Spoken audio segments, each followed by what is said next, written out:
MySQL. Open કરવા માટે localhost / શું લખવાનું છે? php my admin.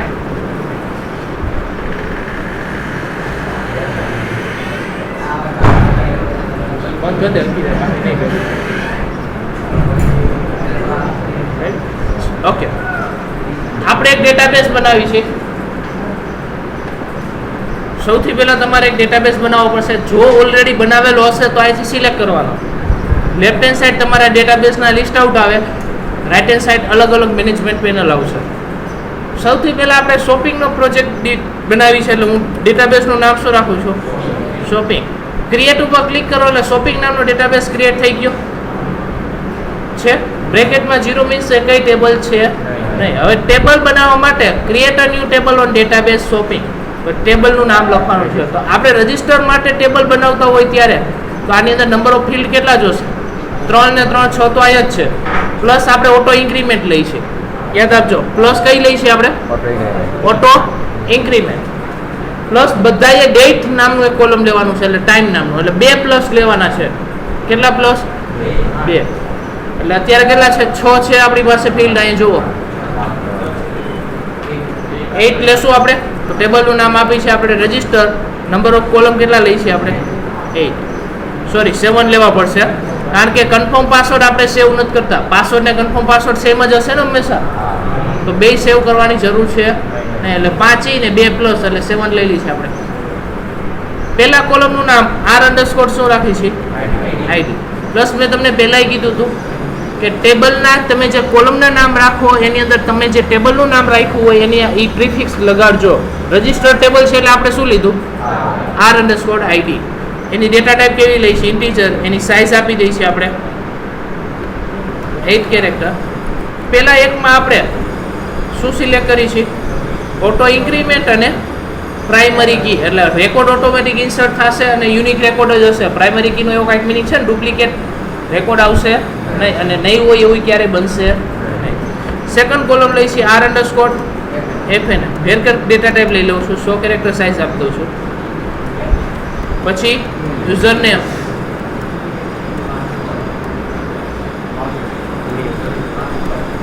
ચાલુ જ કરી. વેરકર ડેટા ટાઈપ 30 કેરેક્ટર સાઇઝ આપી દે છે. પછી r_ કોન્ટેક્ટ નંબર, પછી ઈમેલ, અને છેલ્લે મેં કીધું તું ડેટ, પણ એનું કોલમનું નામ હું ટાઈમ રાખીશ આ રીતનું r_time. પહેલું આઈડી ને છેલ્લું હંમેશા ટાઈમ નામનું કોલમ હું લઈ લઈશ. એની અંદર ડેટા ટાઈપ હું વેરકેર જ લઉં છું. 20 કેરેક્ટર સાઇઝ આપી દઉં છું. અત્યારે કેરેક્ટર સાઇઝ કેટલી આપી છે? 20. હવે અહીંયા ધ્યાન આપો, સેવ ઉપર ક્લિક કરો એટલે ટેબલ ક્રિએટ થઈ જશે તમારું. જો ટેબલ આવી ગયું છે. હવે આ ટેબલમાં રેકોર્ડ ઇન્સર્ટ થવા જોઈએ. તો સૌથી પહેલા યાદ કરો, કનેક્ટિવિટી કરવા માટે સૌથી પહેલું ફંક્શન કયું છે? MySQL_connect. અને કનેક્શન ક્રિએટ થશે. પહેલી આર્ગ્યુમેન્ટ હોસ્ટનું નામ, એટલે શું હોય? યુઝર નેમ, અને પાસવર્ડ કાંઈ હશે. હવે ડેટાબેઝ સિલેક્ટ કરવા માટે બીજું ફંક્શન હતું MySQL. હવે ડેટાબેઝનું નામ આપણે શું રાખ્યું? કોમા કનેક્શન વેરિયેબલ એટલે $. હવે ક્યુમાં આપણે ઇન્સર્ટની ક્વેરી લખતા, ને ક્વેરી એક્ઝિક્યુટ કરવા માટે ત્રીજું ફંક્શન MySQL_query $q, $link. એટલે ક્યુમાં તમે જે પ્રકારની ક્વેરી લખશો ઇન્સર્ટ થશે. હવે ઇન્સર્ટની સિન્ટેક્સ શું હતી? બ્રેકેટમાં કોલમના નામ યાદ કરો, r_fn. આ જો કોલમના નામ છો ડેટાબેઝના, એટલે ડેટાબેઝમાં આપણે આવા રાખ્યા હતા ને, ટેક્સ્ટ બોક્સ સાથે મેચ ન કરતા કન્ફ્યુઝન થશે. પાસવર્ડ, પછી r_cno, r_email અને r_time. આટલી વસ્તુ લીધી. ચાલે. ફૂલ name, user name, password, contact number, email અને ટાઈમ. હવે પેલા ફૂલ નેમ માટે ટેક્સ્ટ બોક્સનું નામ શું પાડ્યું હતું આપણે? એટલે એ આવી જશે. પછી unm, પછી pwd, cno, ઈમેલ. હવે ટાઈમ નામનું કોલમ આપણે લીધું નથી, તો અત્યારે હું કાંઈ ઇન્સર્ટ કરતો નથી. ધ્યાન આપજો. પહેલા એક વસ્તુ જોઈ લો, ઇન્સર્ટ થઈ જશે. જેવું ઇન્સર્ટ થઈ જાય એટલે પાછું રજિસ્ટર પેજ ઓપન કરાવી દેવું છે આપણે. એટલે હેડર, લોકેશન, પેજનું નામ શું છે, ખાલી પેજ ઓપન થઈ જાય. પણ એક વસ્તુ પહેલા જોઈ લો, ટાઈમ નામના કોલમમાં આપણે શું સ્ટોર કરાવશું એ જોઈ લો. પહેલા હું એક્ઝિટ આપી દઉં છું. હું એક વેરિયેબલ લઈ લઉં છું, $t ઇક્વલ ટુ ટાઈમ નામનું ફંક્શન. આ ફંક્શનનું કામ શું, તો કે 1970 થી અત્યાર સુધીની તમને સેકન્ડ રિટર્ન કરે. પેલું યાદ રાખજો, શું રિટર્ન કરશે, સેકન્ડ. એટલે ટાઈમ સ્ટેમ્પ કહે છે ને, ટાઈમ સ્ટેમ્પ તમને રિટર્ન કરી. એ આપણે ડેટાબેઝમાં સ્ટોર કરવું છે. શું સ્ટોર કરશું આપણે, ટાઈમ સ્ટેમ્પ. રેડી, જોઈ લો પહેલાં એમને પ્રિન્ટ કરીને એટલે તમને આઈડિયા આવે. ખાલી પ્રિન્ટ કરાવ્યું, એક્ઝિટ મારી દીધું છે. ઓકે, સ્ટોર કરાવ્યું, પ્રિન્ટ નથી કરાવ્યું ને આપણે. જો રિફ્રેશ કરો એટલે સેકન્ડ પ્લસ થાય છે. આ આપણે ડેટાબેઝમાં ઇન્સર્ટ કરાવવું છે. તો આ વેલ્યુ જે છે એ હું અહીંથી કટ કરી અને આપણે જે ઇન્સર્ટ કરવું છે અહીંયા લઈ લઉં છું એ વેરિયેબલ. પહેલાં તમને ખાલી પ્રિન્ટ કરીને દેખાડ્યો. એટલે હંમેશા આ એક વેરિયેબલ તમારે અહીંયા લેવાનો છે. અને આ વેરિયેબલની વેલ્યુ આપણે ડેટાબેઝમાં ઇન્સર્ટ કરવી છે. એટલે $t લઈ લઈ, ઇન્સર્ટ થઈ જાય ને. હવે સેકન્ડ આપણે સેકન્ડ ઇન્સર્ટ કરાવી છે હંમેશા. ક્લિયર આટલી વસ્તુ? જોઈ લો રન કરી, ડેટાબેઝમાં ઇન્સર્ટ થાય છે કે નહીં.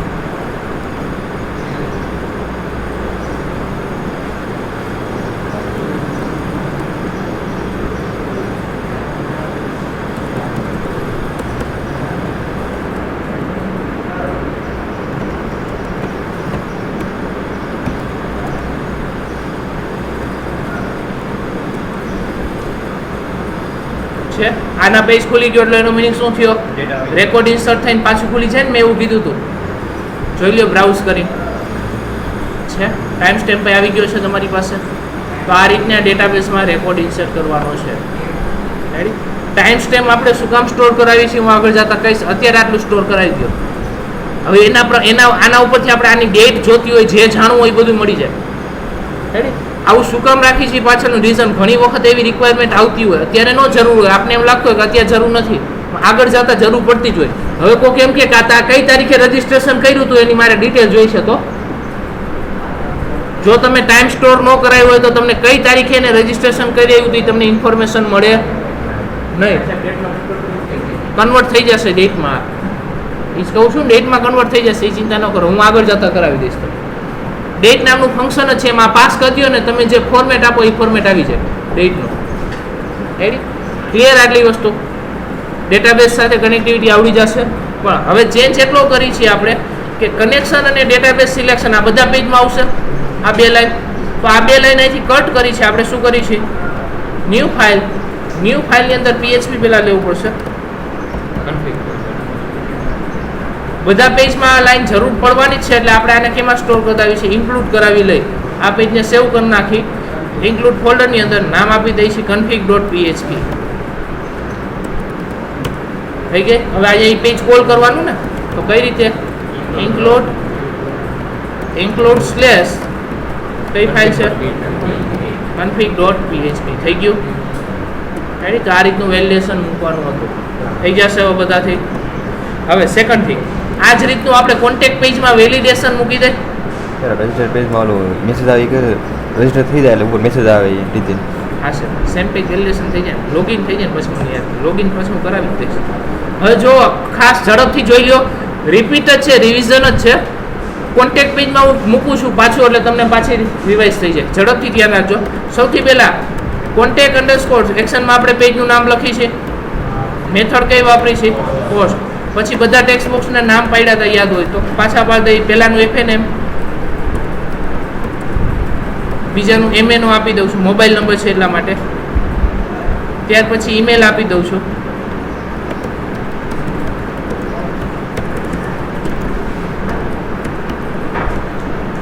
ત્યાર પછી મેસેજ આપી દઉં છું.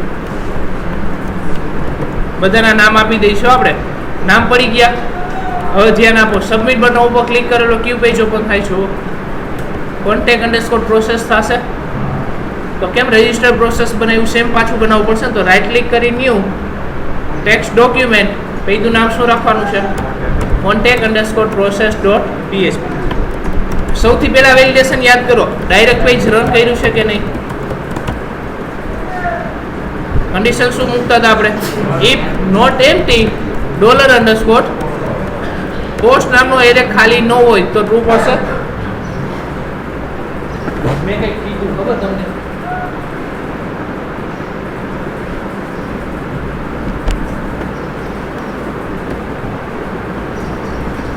જો ડાયરેક્ટ પેજ રન કરે તો એસ પાર્ટમાં જશે ને તો આપણે રીડાયરેક્ટ કરાવી દઈએ છીએ. હેડર લોકેશન પેજનું નામ આપી છે આપણે contact.php. હવે જો એન્ટર કર્યું હોય તો પહેલા ટેક્સ્ટ બોક્સને કન્વર્ટ કરવા માટે કયું ફંક્શન? એક્સટ્રેક્ટ $_ એટલે પોસ્ટ નામનું જેટલું એક્સટ્રેક્ટ થઈ જશે. હવે એક એરે ડિક્લેર કર્યો તો કયો? એરર નામનો એરે ડિક્લેર કર્યો તો આપણે, જેમાં બધી એરર સ્ટોર કરાવતા હતા. હવે પેલું વેલિડેશન એમ્પ્ટી છે કે નહીં એ પુટ કરતા હતા. ઇફ એમ્પ્ટી $, શું નામ રાખ્યું આપણે? FNM જ છે. જો એરર હોય તો એરર નામના એરેમાં બ્લેન્ક એલિમેન્ટ ઉપર સ્ટોર કરી દો. Please enter full name. ત્યાર પછી મોબાઈલ નંબરનું આ જ રીતનું એમ્પ્ટીનું મૂકવાનું, કારણ કે રિક્વાયર્ડ ફિલ્ડ હતું. તો અહીં પાછું મૂકી દો. ઇફ એમ્પ્ટી $MNO તો પાછી એરર સ્ટોર કરાવી દો. Please enter mobile number. ત્યાર પછી મોબાઈલ નંબરમાં હજી એક આપણે વેલિડેશન પુટ કરી છે, ન્યુમેરિક જ હોવા જોઈએ. તો નોટ ઇઝ ન્યુમેરિક આવું મૂક્યું હતું ને આપણે. આ $, શું નામ રાખ્યું છે? MN. તો આ એરર સ્ટોર કરાવી દો. Please enter numeric mobile number.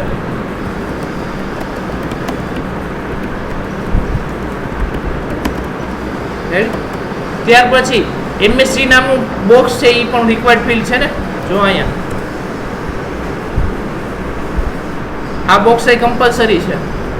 ભલે હેશટેગ સાઇન ભૂલી ગયા છે, પણ આ કમ્પલસરી હોય, કારણ કે આના માટે જ યુઝર ફોર્મ ભરતો હોય, કંઈક કહેવા માટે છે. તો એના માટે પાછું મૂકી છે કે ઇફ એમ્પ્ટી કયું નામ રાખ્યું આપણે એનું?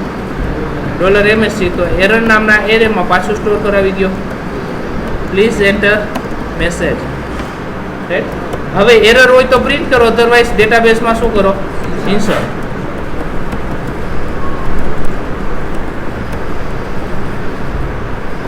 If empty $MSC. If not empty એટલે ખાલી, સોરી MSC નહીં, શું નામ રાખ્યું આપણે? એરર. તો 1 by 1 એરર ફોર ઇચ લૂપથી શું કરી દો? પ્રિન્ટ કરી દો. $error s $er એટલે એરર 1 by 1 આવતી જશે. પ્રિન્ટ કરો. પેલા શું પ્રિન્ટ કર્યું હતું? Font colour equal to red અને ફોન્ટ ટેક્સ શું કરી દો? ઓવર. દર વખતે આપણે BR પુટ કરી છે ને, એટલે નેક્સ્ટ લાઈનમાં. હવે અહીંયા આપણે કયો વેરિયેબલ પ્રિન્ટ કરી દઈએ?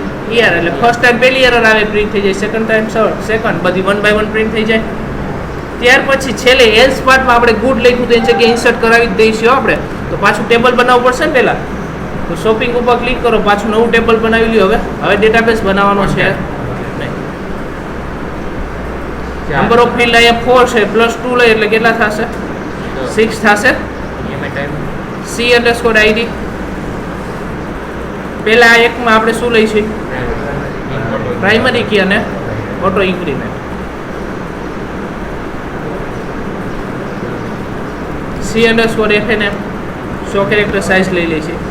પછી મોબાઈલ નંબર માટે MNO વેર કે ડેટા ટાઈપ 10 કેરેક્ટર સાઇઝ લઈ લે છે. C_, પાસવર્ડ નથી આમાં. ઈમેલ છે ને, ઈમેલ આપણે વેલિડેશન નથી મૂક્યું, રિક્વાયર્ડ નથી એટલા માટે. પછી આ E_MSC એમાં હું લોંગ ટેક્સ્ટ ડેટા ટાઈપ લઈશું, એટલે ગમે એટલું સ્ટોર થાય એમાં સાઇઝ આપવાની હોય નહીં. અને છેલ્લે C_,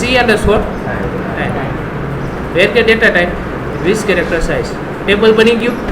હવે આમાં ઇન્સર્ટ કરવાનું છે. તો પહેલા કનેક્શન કરવા માટે આપણે ઇન્ક્લુડ ફાઇલ હવે ઓલી કોલ કરી લેશું ને, દર વખતે હવે બનાવવાની છે નહીં. ઇન્ક્લુડમાં config.php.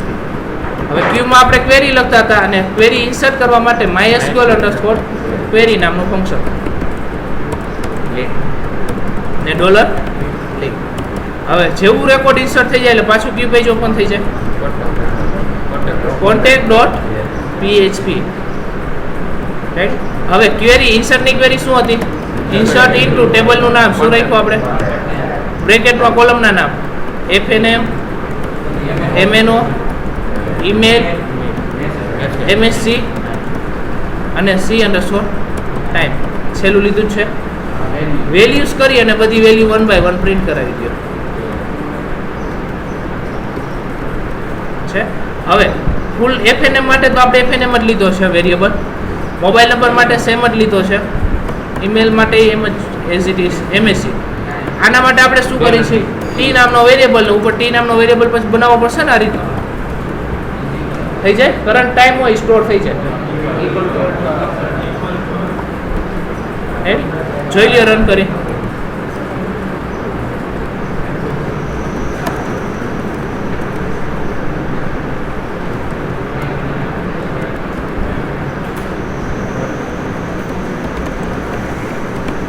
ટેસ્ટિંગ મેસેજ સેન્ડ ઉપર ક્લિક કરી છે.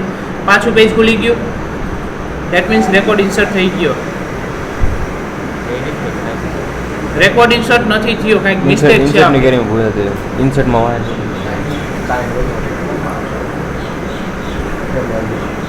કાંઈ સિંગલ કોડ રહી ગયો છે.